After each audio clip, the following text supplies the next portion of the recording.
Un millonario arrogante arrojó 5 piedras grises a un misterioso desconocido, exigiéndole que las convirtiera en pan si realmente era tan poderoso. El hombre rico se rió con desprecio, pero Jesús le dio una lección que jamás podrá olvidar. El aroma a pan recién horneado debería ser sinónimo de vida, de hogar, de bendición en todo Jalisco. Pero en los 87 establecimientos de panificadora Villalobos, ese aroma ocultaba un secreto que convertiría el alimento más sagrado en instrumento de muerte. Augusto Villalobos Mendoza tenía 58 años y una fortuna calculada en 1.200 millones de pesos mexicanos. Su imperio había nacido 40 años atrás en Guadalajara, cuando su padre, un humilde panadero, le heredó un pequeño local en el mercado de San Juan de Dios. Pero donde su padre veía vocación de servicio, Augusto vio oportunidad de conquista. Traigan el reporte de desechos de esta semana. La voz de Augusto retumbó en la sala de juntas del piso 22 de su torre empresarial en Zapopan. Un edificio de cristal y acero que dominaba el horizonte como un gigante de codicia. Roberto Sánchez, director de operaciones, deslizó una carpeta por la mesa de caoba italiana con manos temblorosas. Señor Villalobos, esta semana descartamos 3 toneladas 250 kilos de producto terminado por defectos estéticos. ¿Es totalmente comestible?, interrumpió Augusto, sus ojos grises clavándose en Roberto como alfileres. Sí, señor, totalmente comestible. Perfecto. Augusto sonrió con satisfacción. Que siga directo a los contenedores industriales y bajo ninguna circunstancia se dona. Si regalamos lo imperfecto, los clientes pensarán que nuestra perfección es negociable. Era jueves 28 de septiembre y el sol de mediodía bañaba los ventanales del corporativo, mientras Augusto y sus 5 principales ejecutivos degustaban la nueva línea gourmet, panes artesanales con aceitunas importadas y focaccias con aceite de oliva de 700 pesos el litro. Hacía 8 meses que Augusto no podía tragar nada sólido sin que su estómago se retorciera en agonía. Solo su médico privado conocía el diagnóstico: adenocarcinoma gástrico en estadio 4, terminal e incurable. Pero nadie en esa sala sabía que el emperador del pan ya no podía probar su propio imperio. El interfono interrumpió la degustación. Señor Villalobos, hay un hombre en recepción que dice que viene por los 40 niños huérfanos del hogar infantil Providencia, que llevan 3 días sin comer pan porque su proveedor quebró. La risa de Augusto fue seca, cortante. Mándenlo a la calle, o mejor, que suba. Tengo ganas de entretenerme un poco. 5 minutos después, las puertas del elevador se abrieron. El hombre que entró vestía completamente de blanco, pantalón de lino, camisa simple, sandalias gastadas, y su piel morena estaba curtida por el sol. Sus manos mostraban callosidades de trabajo manual, pero sus ojos cafés contenían una profundidad imposible de calcular. Mi nombre es Jesús. Vengo por los 40 niños que están bajo nuestro cuidado. Su voz era suave pero firme. Panadero, ¿y dónde está tu panadería? Arqueó una ceja Augusto en su silla de 120.000 pesos. No tengo panadería propia. Nuestro pequeño horno se averió hace una semana y supe que desechan 3 toneladas de pan cada semana. Solo necesitaríamos 50 kilos semanales para alimentar a los niños. Augusto estalló en carcajadas. ¿Sabes cuánto pierdo cada semana en esos desechos? 200.000 pesos. Pero es pan que va a la basura, comenzó el hombre de blanco. A mi basura, rugió Augusto poniéndose de pie. Es mi propiedad. Se acercó a la ventana panorámica y vio las piedras grises del jardín que parecían panes. Una idea cruel se formó en su mente. Roberto, tráeme 5 de esas piedras grises del jardín que parecen bolillos. El ejecutivo bajó corriendo y regresó con las piedras. Augusto las colocó ceremoniosamente sobre la mesa frente al hombre de blanco.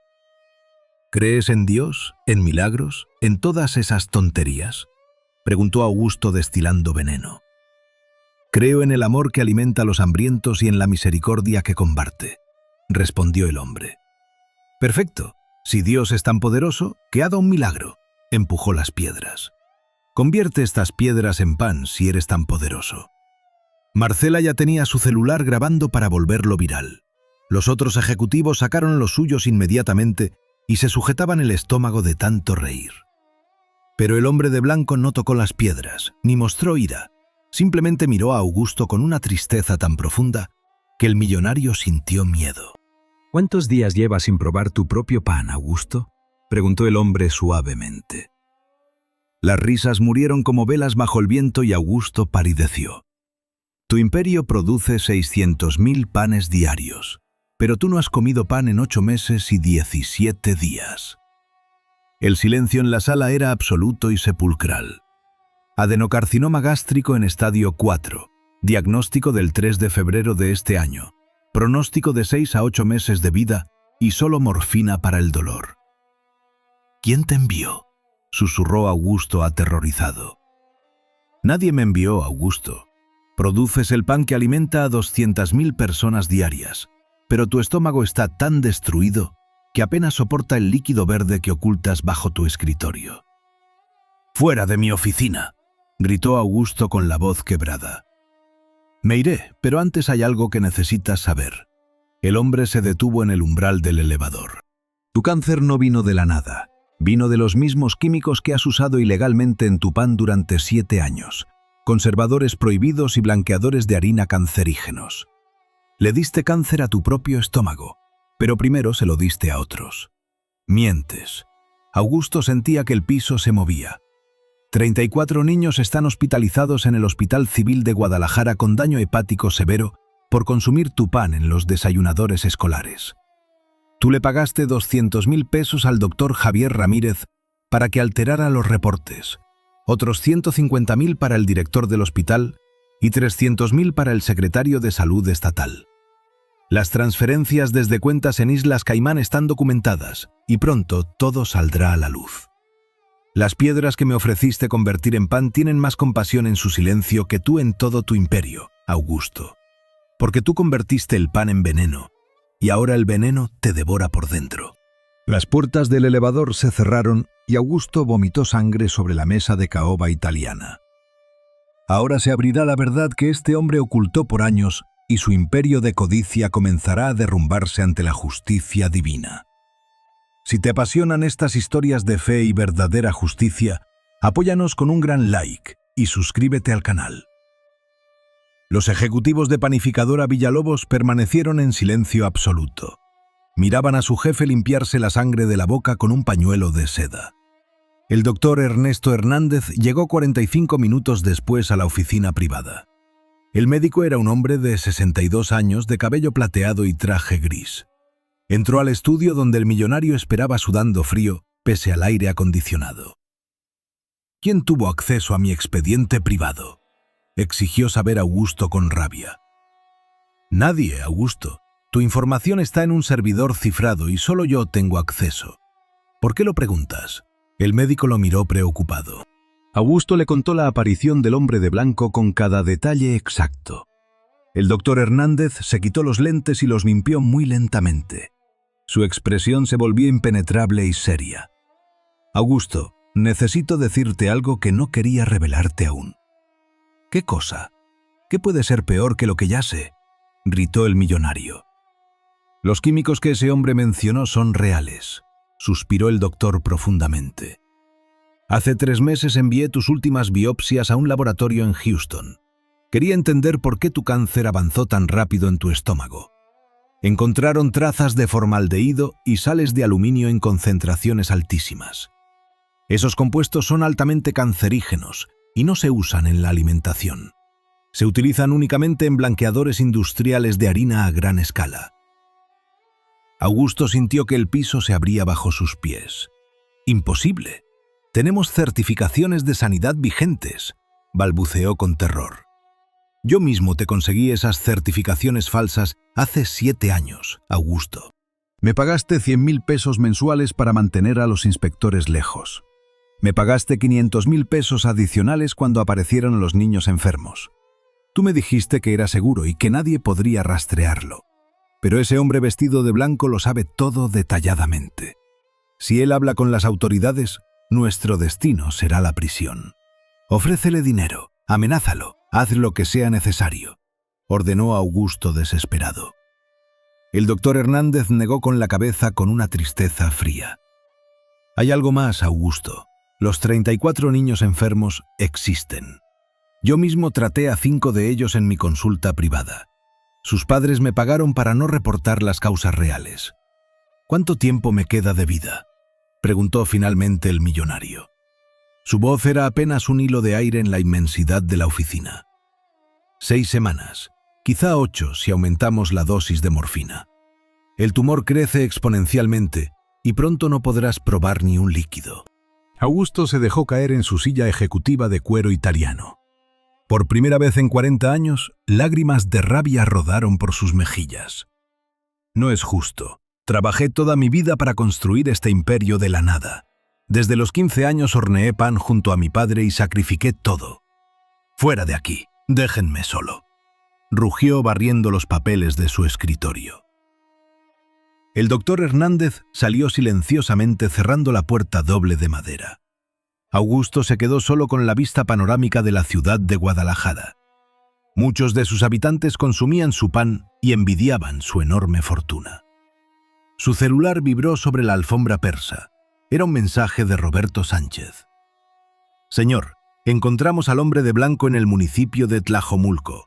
Está en el basurero industrial donde vaciamos los desechos de las panaderías. Augusto tomó las llaves de su automóvil Mercedes-Benz negro blindado. Conduciría él mismo porque necesitaba respuestas inmediatas de ese extraño. El basurero industrial de Tlajomulco estaba a 45 minutos del corporativo. Era un mar de desperdicios que se extendía por muchas hectáreas grises. Montañas de basura orgánica se pudrían bajo el sol abrasador de las 3 de la tarde. Augusto condujo su automóvil de lujo hasta la cerca perimetral de metal. Los guardias del lugar lo reconocieron y se acercaron con asombro. «Don Augusto, ¿qué hace usted en este lugar tan peligroso?», preguntó Ramiro, el supervisor. «Busco a un hombre vestido de blanco que llegó hace poco», respondió secamente. «Sí, señor, llegó hace 1 hora y está con las familias del fondo». Augusto caminó hacia el sector este soportando un hedor insoportable. Su costoso traje Armani se llenó de polvo y sus zapatos italianos se hundieron en el lodo. Entonces los vio. 7 familias rebuscaban entre las montañas de pan desechado. Buscaban conchas con color disparejo y teleras con burbujas de aire para comer. Era el pan perfectamente comestible que Augusto había ordenado tirar a la basura. El hombre de blanco estaba en medio de ellos ayudando a los niños. Augusto se acercó con las piernas temblorosas por el dolor estomacal. Una mujer delgada levantó la vista con sorpresa al reconocer al magnate. «Señor Villalobos», murmuró con miedo abrazando a su pequeña hija. «¿Nos conocemos?», preguntó Augusto limpiándose el sudor de la frente. «Soy Patricia Morales. Trabajé en su panadería número 23 por años. Me despidieron hace 2 meses porque pedí un aumento de sueldo. Ganaba 3.600 pesos mensuales trabajando 12 horas diarias». Augusto sintió un puño invisible apretar su corazón dañado. «Esta es mi hija Sofía de 5 años y tiene desnutrición severa», continuó Patricia. «Los médicos dicen que necesita alimento rico en carbohidratos complejos, pero con los 100 pesos de liquidación que me dieron, no alcanza para nada». Augusto miró alrededor y reconoció más rostros de antiguos empleados suyos. «Yo soy Miguel Ángel Torres. Trabajé 8 años como repartidor», dijo otro hombre. «Me despidieron cuando me lastimé la espalda cargando cajas pesadas sin ninguna indemnización». Raquel Domínguez, una mujer mayor de cabello blanco, se acercó lentamente. «Horneé pan para usted durante 15 años en la planta 12. Me despidieron a los 60 años sin jubilación porque me contrataban como eventual cada mes. Nunca me dieron seguro social y ahora tengo que buscar comida aquí». Más voces se alzaron en medio del basurero contando historias de injusticia. Todos habían trabajado para su empresa y todos fueron desechados como pan imperfecto. Todos ahora comían de la basura que ellos mismos ayudaron a producir por años. ¿Lo ves ahora, Augusto?, la voz del hombre de blanco cortó el aire seco. «Estas personas no son mendigos, son tus trabajadores que enfermaron en tus hornos. Hornearon tu pan, lo distribuyeron y les pagaste tan poco que hoy comen desperdicios». Yo no sabía esto. Augusto sintió sus rodillas flaquear por primera vez. «Sí, sabías. Roberto te envió 14 reportes detallados y pediste no ser molestado con insignificancias. La verdad oculta por este millonario está saliendo a la luz en el lugar menos esperado. Si ustedes creen en la justicia divina que defiende al desamparado, dejen un me gusta en este vídeo y suscríbanse al canal ahora mismo. Entonces la pequeña Sofía se acercó al hombre de blanco con timidez. Su carita estaba sucia y sus brazos parecían pequeños palillos de madera. «Señor del pan, ¿me puede dar un pedacito? Me duele mucho la panza». El hombre de blanco se arrodilló ante ella con una ternura infinita. «¿Te duele el estómago, pequeña?». Ella asintió con lágrimas en los ojos. El hombre la abrazó y colocó su mano callosa sobre la frente de la niña. Lo que sucedió a continuación desafió toda ley de la naturaleza. Una luz suave y dorada emanó de la mano del hombre de blanco. Era una claridad cálida que envolvió el cuerpo de la pequeña Sofía. La niña cerró los ojos y su piel recuperó un color saludable. Sus brazos delgados se llenaron de fuerza y su vientre hinchado se normalizó. En 30 segundos, la niña sanó completamente de su grave desnutrición. Patricia gritó de asombro y se lanzó al lodo para abrazar a su hija. «Sofía, ¿estás bien?». La niña abrió sus ojos brillantes y claros. «Mami, ya no me duele nada y tengo un hambre normal de jugar». Las 7 familias observaban la escena con un temor reverente y santo. Augusto retrocedió tropezando con los desechos de su propia panificadora. «¿Qué eres tú?», susurró con la voz ahogada por el pánico. El hombre de blanco se puso de pie con una serenidad imperturbable. «Soy quien sana a los quebrantados y alimenta a los hambrientos», dijo simplemente. Augusto cayó de rodillas en la basura por pura desesperación física. «Entonces sáname a mí. Te daré la mitad de mi fortuna, 600 millones de pesos». El hombre de blanco lo miró con una tristeza eterna en sus ojos cafés. «Sané a quien tú envenenaste con tus químicos para ganar más dinero, Augusto. Sané a la niña cuya dignidad pisoteaste con tus despidos injustificados en tus plantas. Pero yo también estoy enfermo y necesito sanidad», lloraba el millonario sin control. «Tu enfermedad no solo está en tu estómago, Augusto, está en tu corazón egoísta. Y esa es una enfermedad que yo puedo sanar si tú estás dispuesto». «Quiero sanar, haré lo que sea», gritó el magnate desde el suelo. «¿Estás dispuesto a vender todo tu imperio y dar el dinero a estas familias?». Augusto vaciló un segundo y el hombre retiró su mano limpia. «Todavía no estás listo, Augusto, porque amas más tus riquezas que tu propia alma». El hombre de blanco comenzó a alejarse caminando firmemente entre las montañas de desperdicios. La pequeña Sofía y las 7 familias lo seguían en un silencio sagrado. «Espera, dime quién eres», gritó Augusto intentando levantarse, pero sus piernas no respondieron. «Mañana lo sabrás, y mañana todo el mundo conocerá la verdad de tu pan», sentenció el hombre. Augusto se quedó arrodillado solo en el mar de pan desechado bajo el sol abrasador. El supervisor Ramiro lo encontró 3 horas después mirando al vacío con los ojos rojos. «¿Don Augusto, se encuentra bien?». El millonario no respondió y solo repitió una frase. «Mañana lo sabré. Mañana todo el mundo conocerá la verdad de mi imperio». Su soberbia lo había llevado al abismo y su tiempo se agotaba rápidamente en el reloj de la vida. La torre empresarial de panificadora Villalobos en Zapopan seguía brillando como un monumento al éxito. Pero 3 años atrás, el verdadero poder de Augusto se construía con un material mucho más oscuro. La palabra del gran empresario era ley absoluta en todo el estado de Jalisco. Nadie se atrevía a cuestionar sus decisiones financieras. Augusto caminaba por los pasillos de producción con una disciplina de hierro. Su mirada fría infundía miedo en los empleados más antiguos. Él había olvidado por completo lo que significaba la compasión humana. El éxito cegó su alma. Los informes sobre el impacto social de sus fábricas se acumulaban en su escritorio de caoba. Augusto los tiraba a la basura sin leerlos. Un viejo panadero se acercó una tarde con las manos temblorosas. «Señor Villalobos, el humo de los nuevos hornos industriales está enfermando a los niños del barrio vecino». Augusto ni siquiera lo miró. «El progreso tiene un costo, viejo. Si no te gusta, la puerta está muy abierta». Al día siguiente, el panadero fue despedido sin recibir un solo peso de indemnización. Augusto no toleraba las quejas en su imperio de hormigón. El dinero justificaba cualquier injusticia. En este escenario de codicia operaba su principal aliado, el concejal de urbanismo, Íñigo. Era un hombre calculador y frío.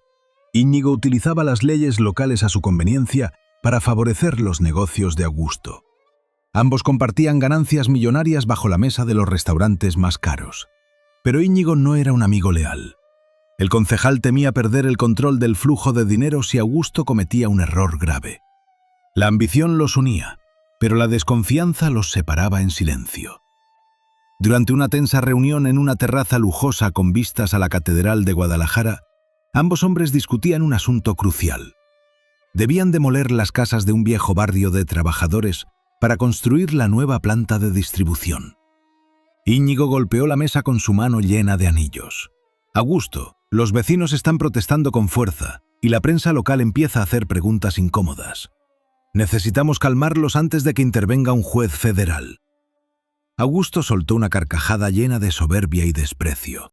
«Esos muertos de hambre no tienen poder, Íñigo. Cómpralos con promesas falsas o desálójalos con la policía. Nadie puede detener a Panificadora Villalobos en este país». Mientras Augusto hablaba con arrogancia, un detalle extraño interrumpió la conversación por un segundo. Un hombre vestido con una camisa blanca de lino simple caminaba pacíficamente entre la multitud de turistas abajo en la plaza. Llevaba sandalias de cuero gastadas y observaba el pacto de codicia desde la distancia. Sus ojos cafés miraron fijamente hacia la terraza. Augusto sintió un escalofrío repentino en el pecho. El aire de la tarde se volvió extrañamente pesado y difícil de respirar. Augusto soltó su copa de vino y se tocó el estómago con una mueca de dolor. «¿Qué te pasa, Augusto?», preguntó Íñigo extrañado. «Nada, solo un malestar pasajero», respondió el millonario limpiándose la frente sudorosa. El hombre de la camisa blanca continuó su camino en silencio por la plaza de armas. Él observaba el pacto sin intervenir directamente. Era un testigo silencioso del destino que estos hombres soberbios estaban tejiendo con sus propias manos. Augusto intentó olvidar la mirada de aquel extraño, pero una sensación de peligro se clavó en su mente. Su imperio parecía indestructible por fuera. Sin embargo, las grietas morales en su estructura interna ya eran profundas y definitivas. El constructor regresó a su oficina flotando en una nube de falsa seguridad. Él creía que el dinero compraba el silencio de los hombres y el olvido de Dios. Los planes de demolición continuaron su curso implacable durante las siguientes semanas. Las familias del barrio obrero recibieron las órdenes de desalojo firmadas por el concejal Íñigo. Las súplicas de las madres no conmovieron el corazón de piedra de Augusto. Él solo pensaba en los millones de pesos que ganaría con la nueva fábrica automatizada. El objeto símbolo de su poder era un lujoso reloj de oro puro que su padre le había criticado antes de morir. Ese reloj marcaba el tiempo de su éxito, pero también el avance de una justicia invisible. Una noche Augusto se quedó solo en su oficina revisando los planos del nuevo complejo industrial. El silencio del edificio de cristal se volvió asfixiante. El millonario abrió un cajón secreto y sacó un frasco con pastillas para el dolor estomacal. La agonía en su vientre crecía cada día más. Ningún medicamento lograba calmar el fuego interno que lo devoraba. Augusto miró su reflejo en el gran ventanal panorámico. La torre empresarial parecía un gigante de codicia protegiendo sus secretos oscuros. Pero la verdad sobre los químicos ilegales y los niños enfermos no podía esconderse para siempre en las sombras. La Fiscalía Anticorrupción estaba reuniendo pruebas en silencio gracias a una mano misteriosa. Los antiguos socios de Augusto ya planeaban traicionarlo para salvar sus propios nombres de la ruina inminente. El coloso de hormigón estaba a punto de colapsar bajo el peso de su propia maldad. Augusto se burlaba de la justicia humana porque creía tener a todos los jueces en su bolsillo. Él no imaginaba que el verdadero juez ya caminaba por las calles de Guadalajara vestido de blanco. Las vidas que su codicia había destrozado clamaban por una intervención del cielo. El dinero se convertiría pronto en cenizas entre sus manos callosas por la falta de arrepentimiento. Ahora la verdad saldrá a la luz pública para juzgar los crímenes que este hombre cometió contra los más inocentes en su camino al éxito. Si ustedes creen en la justicia eterna y en la fuerza de la verdad, apoyen esta historia con un me gusta y suscríbanse al canal para no perderse el desenlace. Augusto guardó los planos y se preparó para la audiencia del día siguiente en el ayuntamiento. Él pensaba humillar a los portavoces de los vecinos frente a toda la prensa local. Su arrogancia era su peor enemiga en esta batalla legal que apenas comenzaba. En su mente resonaban las palabras del panadero despedido, pero Augusto las desestimaba con orgullo. Dios no se mete en los negocios de los hombres ricos, pensaba mientras subía a su automóvil blindado. Pero el cielo ya había escuchado el clamor de las 7 familias del basurero y de los niños hospitalizados. La redención de Augusto requeriría la pérdida total de sus ilusiones de grandeza y poder terrenal. El constructor llegó a su mansión de Andares sin saber que esa sería una de sus últimas noches de opulencia. El reloj de oro seguía corriendo inexorablemente hacia la hora del juicio divino. El sol de la tarde quemaba el patio del gran ayuntamiento de Guadalajara. Augusto Villalobos Mendoza bajó de su automóvil blindado con el rostro empapado en sudor frío. Su elegante traje Armani se sentía pesado, como una armadura oxidada que ya no lo protegía. En su mano derecha apretaba con desesperación el costoso reloj de oro puro de su padre.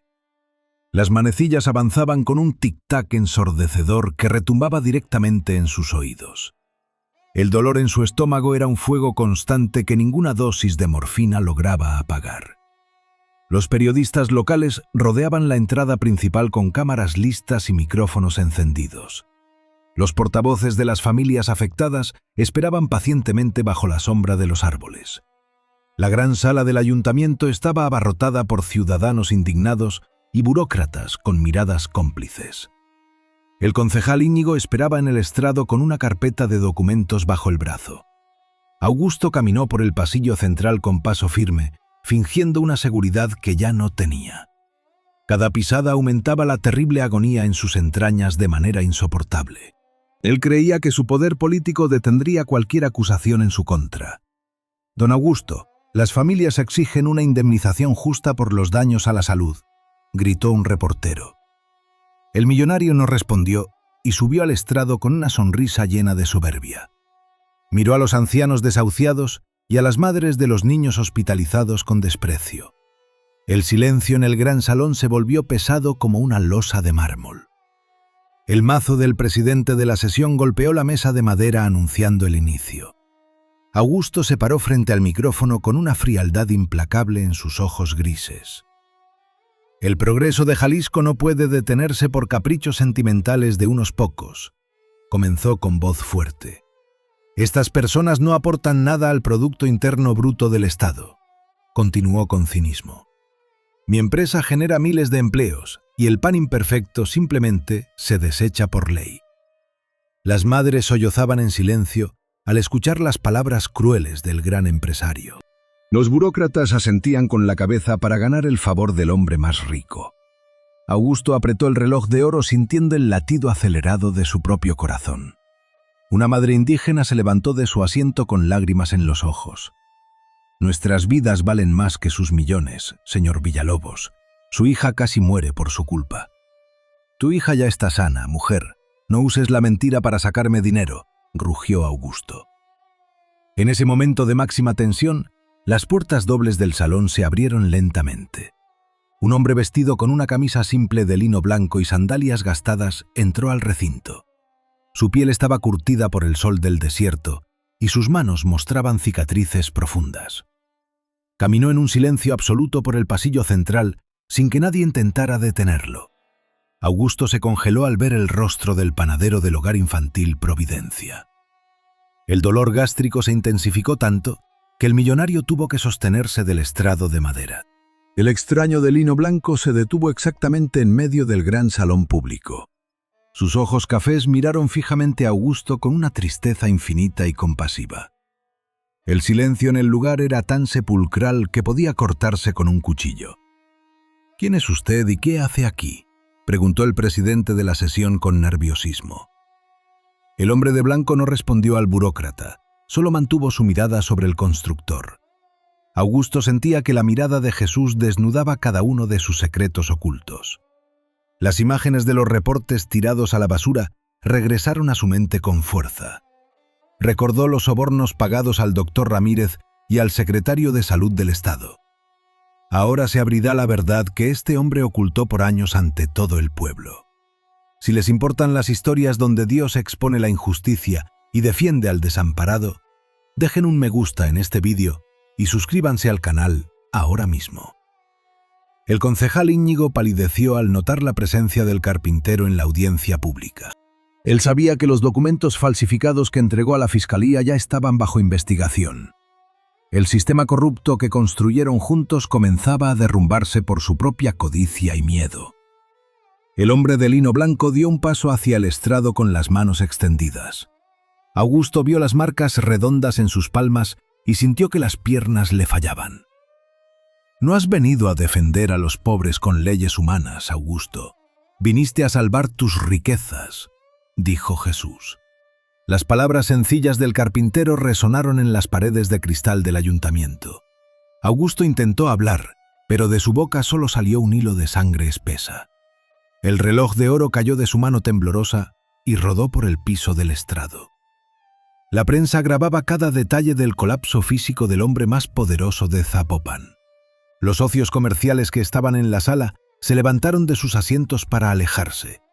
Nadie quería ser asociado con el envenenador de niños que ahora se desangraba públicamente. La justicia humana y el destino implacable seguían su curso sin importar sus millones de pesos. El concejal Íñigo tomó su carpeta y salió apresuradamente por una puerta trasera del edificio. La traición estaba consumada, y Augusto se encontraba completamente solo frente a sus víctimas. El hombre de blanco caminó hacia las familias afectadas y tocó la cabeza de un niño. El pequeño sonrió de inmediato sintiendo una paz profunda que contagió a todo el salón. Augusto lo observaba desde el suelo con los ojos desorbitados por el terror y la rabia. «Me quitaste todo», susurró el millonario con la boca manchada de sangre y lodo. «Te di la oportunidad de dar la vida por tus hermanos y elegiste la huida», respondió Jesús. El carpintero se dio la vuelta y salió del ayuntamiento con paso lento y seguro. Las familias lo siguieron bendiciendo su nombre en medio de la plaza de armas. Augusto se quedó postrado en el frío piso de madera del estrado del ayuntamiento. Las luces de las cámaras se apagaron una por una dejándolo en la penumbra total. Su imperio de hormigón se había convertido en su propia tumba moral esa tarde de julio. El reloj de oro seguía marcando el tiempo de un castigo que no podría evitar. El coloso de panificadora Villalobos había caído definitivamente ante la verdad que salió a la luz. Su fortuna ya no compraba el olvido de los hombres ni la piedad del cielo. Ahora comenzaba el curso implacable de la ruina para quien prefirió el veneno sobre la vida. El castigo humano llegó rápido a la vida de Augusto Villalobos Mendoza. La Fiscalía Anticorrupción de Jalisco actuó con una fuerza implacable y destructiva. Aquella mañana de octubre, las patrullas federales bloquearon los accesos principales de sus 87 panaderías. Los sellos de clausura oficial cubrieron las puertas de cristal de cada establecimiento. Su imperio económico, valuado en 1.200 millones de pesos, se congeló por completo. Las cuentas bancarias del corporativo fueron bloqueadas por una orden judicial inmediata. Sus socios comerciales en Michoacán le dieron la espalda sin pensarlo 2 veces. El teléfono de Augusto sonaba sin parar en la inmensidad de su mansión. Eran llamadas de abogados asustados y exigencias de inversionistas extranjeros furiosos. El millonario no respondía a nadie y caminaba lentamente por su sala. Se tocaba el vientre con ambas manos sintiendo un dolor agónico insoportable. El cáncer avanzaba de manera destructiva por todo su estómago dañado. Augusto sacó de su bolsillo el viejo reloj de oro puro de su padre. Las manecillas marcaban las 10 de la mañana con un eco metálico. A esa misma hora, los agentes federales rompieron las cerraduras del corporativo empresarial. Iban buscando los registros contables de los químicos ilegales usados en la harina. Buscaban las pruebas de los sobornos millonarios entregados al secretario de Salud. El doctor Ernesto Hernández ya estaba bajo custodia policial confesando toda la verdad. Roberto Sánchez, su director de operaciones, entregó las carpetas secretas a los fiscales. El coloso de Zapopan se desmoronaba bajo el peso de su propia soberbia. Augusto se desplomó en su sillón de cuero italiano mirando hacia el jardín. Las piedras grises decorativas seguían ahí, inmóviles bajo el sol brillante. Recordó las palabras del hombre de blanco en el basurero de Tlajomulco. Recordó la mirada limpia de la pequeña Sofía, curada milagrosamente de su desnutrición. Un sudor helado empapó la frente arrugada del gran empresario mexicano. Él había elegido la huida y el dinero por encima de su propia alma. Su abogado principal, el licenciado Ernesto Cabrera, entró apresuradamente a la residencia. «Prepare una maleta pequeña con ropa discreta, don Augusto. El jet privado está listo en el aeropuerto de Guadalajara. Logré desviar una cuenta con $3 millones hacia un banco en Panamá. Tenemos menos de 2 horas para salir del país antes de que cierren la frontera». Augusto se levantó con un gemido de dolor, apoyándose en la mesa de mármol.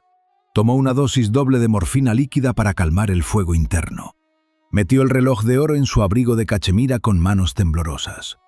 Sus hijos, Augusto Jr. y Carolina, no respondían a sus mensajes desesperados. Ellos ya conocían la verdad sobre el pan envenenado que alimentaba a la ciudad. La humillación pública era total y destructiva en las redes sociales del país. El nombre de Villalobos era sinónimo de monstruo y de codicia empresarial.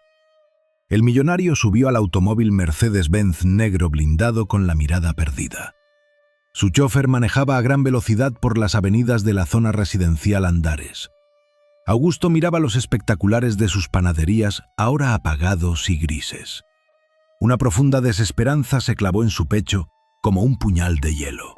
Él creía que el dinero compraba la eternidad, pero la muerte caminaba a su lado. La justicia de los hombres había tocado a su puerta con una fuerza inapelable.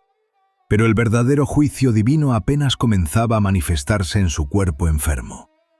Augusto vomitó sangre sobre el asiento de piel del costoso automóvil de lujo.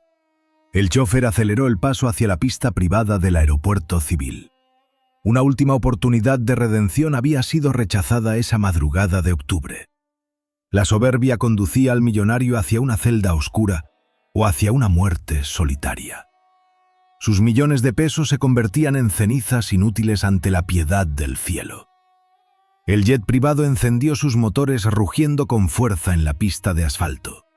Augusto subió los escalones de la aeronave con la ayuda de su abogado Cabrera. Miró el cielo azul de Guadalajara por última vez con una tristeza infinita. El imperio de hormigón que construyó con traición quedaba atrás para siempre. Las puertas del avión se cerraron herméticamente aislando al millonario del mundo. La aeronave se elevó con rumbo a Panamá, llevando a un esqueleto lleno de culpa. Su fortuna oculta en paraísos fiscales no detendría el avance del adenocarcinoma gástrico. El castigo de Dios no era un rayo del cielo, era su propia codicia devorándolo por dentro en la inmensidad de la soledad. Augusto se recostó en el asiento de piel sintiendo el tic-tac del reloj de oro. El objeto sagrado de su padre era ahora el testigo de su caída definitiva. Su nombre caería en el olvido de los hombres justos del estado de Jalisco.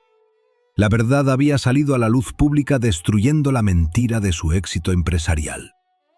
Ahora el panadero de Providencia observaba su huida con una mirada llena de piedad eterna.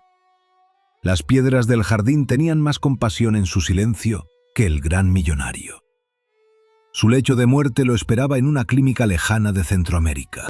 Dios había escuchado el clamor de los 34 niños intoxicados en las escuelas.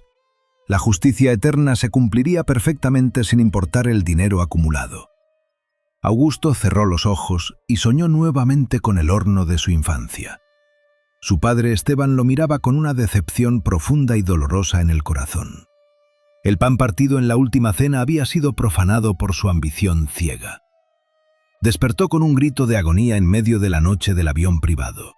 La morfina ya no hacía efecto en su estómago completamente destruido por los químicos.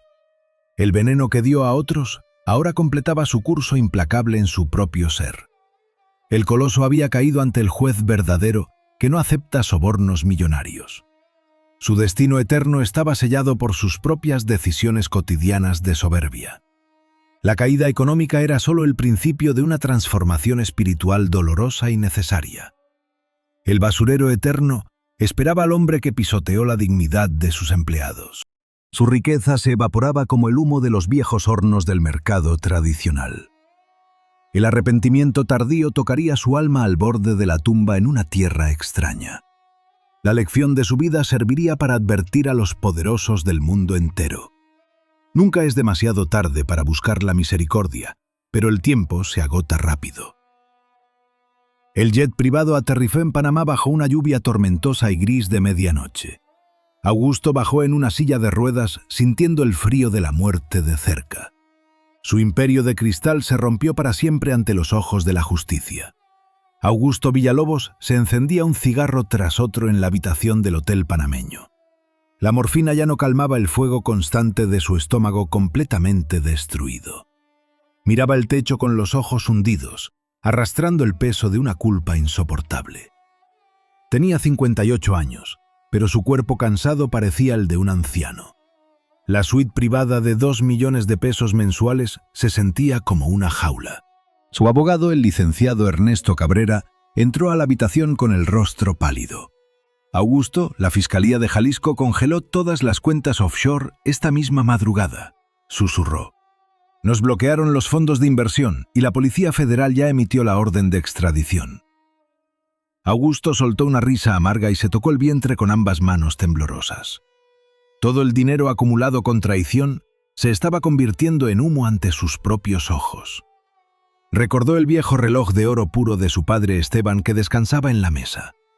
Ese objeto sagrado marcaba los últimos minutos de una opulencia construida sobre la mentira. Sus hijos, Augusto Jr. y Carolina, lo habían abandonado por completo tras revelarse el esquema criminal. El karma no tiene calendario, pero siempre cobra las deudas con una fuerza implacable.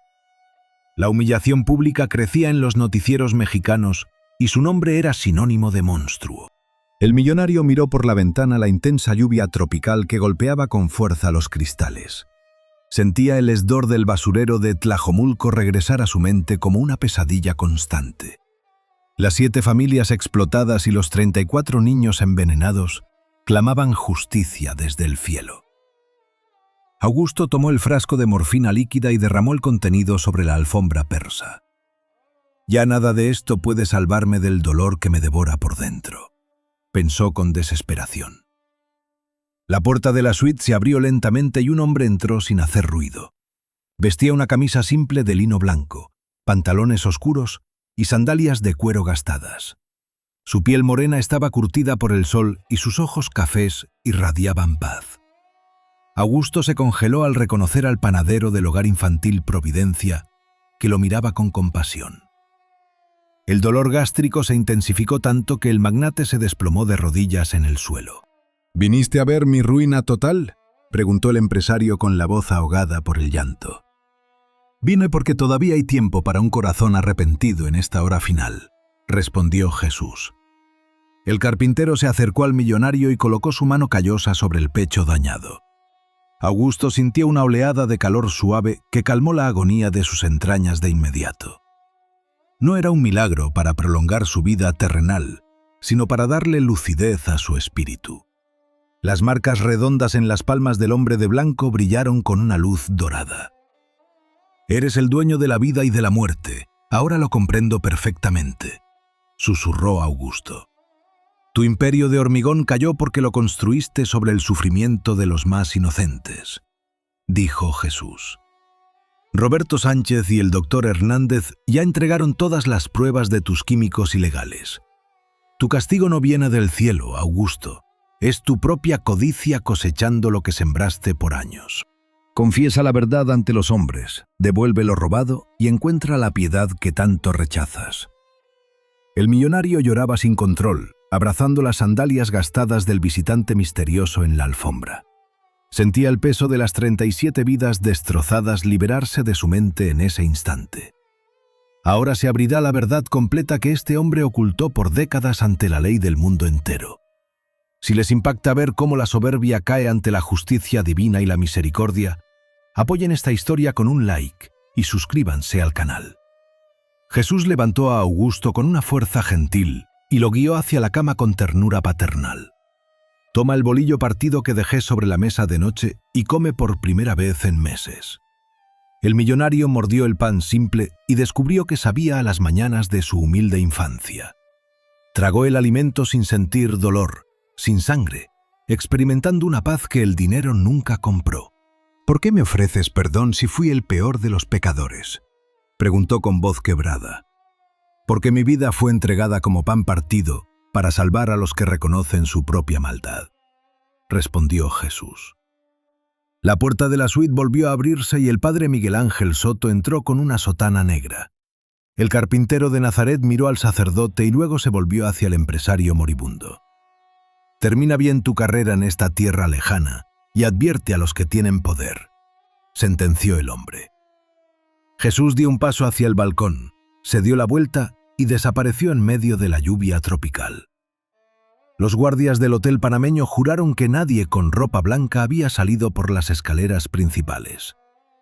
El padre Miguel Ángel sacó su teléfono celular y encendió la cámara de vídeo con manos temblorosas. Augusto miró fijamente el lente y comenzó a hablar con una claridad que asombró al propio sacerdote. Durante 17 minutos confesó cada uno de los químicos prohibidos y los sobornos millonarios que entregó. Pidió perdón a las 7 familias del basurero y a las madres de los niños intoxicados en Guadalajara. El dinero escondido en las Islas Caimán será repatriado para reparar el daño causado, dijo llorando. No esperen a estar en un lecho de muerte para descubrir que las riquezas materiales son una mentira inútil. El dinero no compra más tiempo en el reloj de la vida cuando Dios decide que el juego se acabó. Terminó de hablar, tosió una última gota de sangre y se recostó en la almohada con los ojos cerrados. Una señora anciana llamada doña Carmen entró al cuarto de caridad del hospital público horas después. El millonario ya había sido trasladado a la sala común tras perder hasta el último peso de su fortuna. Doña Carmen le sostuvo la mano consumida y comenzó a cantar un himno de gracia sublime en el silencio. Vi al panadero de Providencia con el pan de vida. Viene por mí, finalmente, fueron sus últimas palabras. Augusto Villalobos Mendoza expiró a las 3 de la mañana del domingo, rodeado de los más desamparados. El vídeo de su confesión pública se volvió viral, alcanzando 300 millones de reproducciones en 3 días. La Fiscalía Mexicana decomisó las 87 panaderías y las transfirió a un fideicomiso comunitario. Los establecimientos fueron convertidos en centros de distribución gratuita de pan sin químicos cancerígenos. Patricia Morales y su pequeña hija Sofía se encargaron de administrar el programa para las familias vulnerables. Los 700 millones de pesos repatriados crearon un fondo de compensación para todas las víctimas del fraude. El doctor Hernández y el licenciado Cabrera fueron arrestados y cumplen largas condenas en prisiones federales. Los hijos de Augusto renunciaron a la herencia maldita y dedicaron sus vidas a obras de caridad comunitarias. La gran mansión de 85 millones de pesos en Andares fue convertida en un hogar para madres solteras. Una placa de bronce en la primera panadería recuerda la lección de un hombre rico que lo perdió todo. La soberbia conduce inevitablemente a la muerte, pero la humildad sincera abre las puertas de la vida eterna. Nunca es demasiado tarde para el arrepentimiento genuino si el alma decide abrir la puerta de su corazón. 2 años después de su muerte, una reportera de Televisa caminaba por el centro histórico de la ciudad de Guadalajara. Observó a un hombre vestido de lino blanco repartiendo pan fresco a los indigentes bajo la sombra de un árbol. Cuando parpadeó por un segundo, el extraño panadero había desaparecido por completo en medio de la multitud. Si esta historia tocó tu espíritu y te recordó que Dios actúa a tiempo con piedad y justicia recta, apóyala con un like, suscríbete al canal y escribe en los comentarios la palabra Vira. 2 años pasaron volando sobre el suelo de Jalisco. Las 87 panaderías de Villalobos ya no existían como antes. El fideicomiso público de la Secretaría de Desarrollo Social las manejaba con rectitud. Las chimeneas industriales ya no arrojaban ese humo negro y cargado de veneno. Ahora, el aroma a pan limpio y fresco inundaba las calles de los barrios vulnerables. 0 químicos cancerígenos, 0 blanqueadores con metales pesados. Todo lo horneado se entregaba gratis a las familias necesitadas de la región. Don Alejandro caminaba lentamente por las calles de Tlajomulco con un overol azul muy gastado. Su antiguo abrigo de cachemira y sus trajes Armani italianos eran solo un vago recuerdo. Llevaba una caja de herramientas pesadas en la mano derecha. El caluroso sol de la tarde golpeaba su rostro, ahora arrugado por el esfuerzo y el trabajo real. La gente ya no lo miraba con el terror de antes. Ahora lo veían como un hombre callado, humilde y sumamente trabajador. Él ya no tenía millones de pesos en las cuentas bancarias. Trabajaba como supervisor de obras benéficas para una organización comunitaria. Ayudaba a reconstruir viviendas para personas de escasos recursos. Curiosamente, trabajaba en el mismo sector que antes pretendía destruir con sus excavadoras industriales.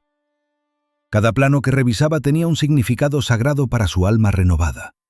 Cada ladrillo que ayudaba a colocar sanaba una vieja herida de su soberbia pasada.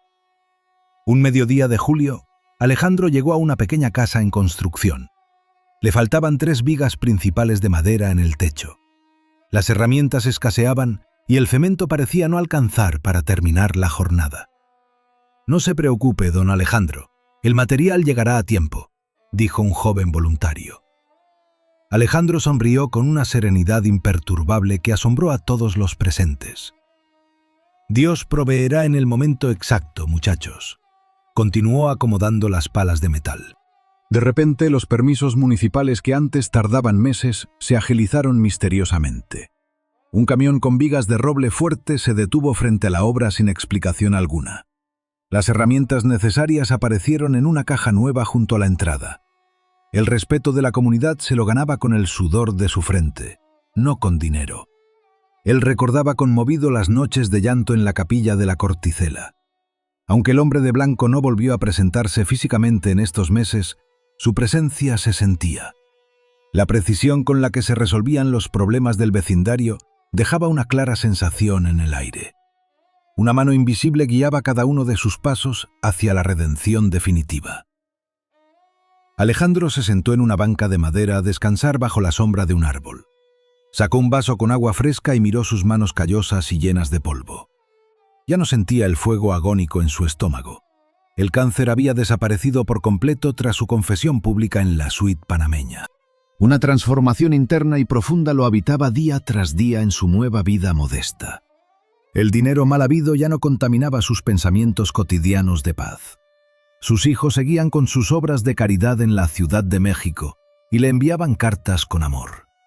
La mansión de 85 millones de pesos ya albergaba a 40 madres solteras desamparadas. Todo marchaba según el plan perfecto del panadero de Providencia. Alejandro se levantó para continuar pegando tabiques junto a los vecinos del barrio obrero. El sudor corría por su frente curtida, pero su corazón latía con una ligereza maravillosa. Aprendió que la verdadera riqueza no se cuenta en los bancos, sino en las almas que logras consolar. Las herramientas viejas se convirtieron en sus mejores aliadas de servicio sincero. Por la tarde, Alejandro caminó hacia la pequeña oficina de la obra social del pueblo. Abrió la puerta de madera y se detuvo en seco frente a su escritorio de pino. Sobre los papeles de trabajo descansaba un objeto que le aceleró el pulso fuertemente. Era el mismo rosario de madera de olivo rústica y tosca de la capilla. Aquel objeto que creía perdido durante el embargo de sus bienes en Zapopan estaba ahí. Lo tomó con dedos temblorosos, sintiendo una vibración cálida que le recorrió el cuerpo entero. El cielo nunca lo abandonó en su caída destructiva del trono de soberbia. Lo quebrantó con amor infinito para enseñarle el verdadero significado de la justicia divina. Alejandro apretó el rosario contra su pecho y cerró los ojos con profunda gratitud. Una brisa suave entró por la ventana, trayendo el aroma del pan recién horneado del fideicomiso. El perdón de Dios era una realidad tangible que transformaba su vejez en una bendición constante. Ya no quedaban rastros del magnate implacable que humillaba a los trabajadores en el ayuntamiento. Solo quedaba un hombre humilde que agradecía cada minuto de vida entregado al servicio de los demás. La mentira de su imperio se desvaneció, pero la verdad eterna permanecía firme como una roca. 2 años pasaron volando sobre el suelo fértil de Jalisco. Las 87 panaderías de Villalobos ya no existían como antes. El fideicomiso público de la Secretaría de Desarrollo Social las manejaba con absoluta rectitud. Las chimeneas industriales ya no arrojaban ese humo negro y cargado de veneno. Ahora el aroma a pan limpio y fresco inundaba las calles de los barrios vulnerables. 0 químicos cancerígenos, 0 blanqueadores con metales pesados. Todo lo horneado se entregaba gratis a las familias necesitadas de la región. Don Alejandro caminaba lentamente por las calles de Tlajomulco con un overol azul muy gastado. Su antiguo abrigo de cachemira y sus trajes Armani italianos, Slovnov Proslo y Gisny. Llevaba una caja de herramientas pesadas en la mano derecha. El caluroso sol de la tarde golpeaba su rostro, ahora arrugado por el esfuerzo y el trabajo real. La gente ya no lo miraba con el terror de antes. Ahora lo veían como un hombre callado, humilde y sumamente trabajador. Él ya no tenía millones de pesos en las cuentas bancarias. Trabajaba como supervisor de obras benéficas para una organización comunitaria. Ayudaba a reconstruir viviendas para personas de escasos recursos. Curiosamente, trabajaba en el mismo sector que antes pretendía destruir con sus excavadoras industriales. Cada plano que revisaba tenía un significado sagrado para su alma renovada. Cada ladrillo que ayudaba a colocar sanaba una vieja herida de su soberbia pasada. Un mediodía de julio, Alejandro llegó a una pequeña casa en construcción. Le faltaban 3 vigas principales de madera en el techo. Las herramientas escaseaban y el cemento parecía no alcanzar para terminar la jornada. «No se preocupe, don Alejandro, el material llegará a tiempo», dijo un joven voluntario. Alejandro sonrió con una serenidad imperturbable que asombró a todos los presentes. «Dios proveerá en el momento exacto, muchachos», continuó acomodando las palas de metal. De repente los permisos municipales que antes tardaban meses se agilizaron misteriosamente. Un camión con vigas de roble fuerte se detuvo frente a la obra sin explicación alguna. Las herramientas necesarias aparecieron en una caja nueva junto a la entrada. El respeto de la comunidad se lo ganaba con el sudor de su frente, no con dinero. Él recordaba conmovido las noches de llanto en la capilla de la Corticela.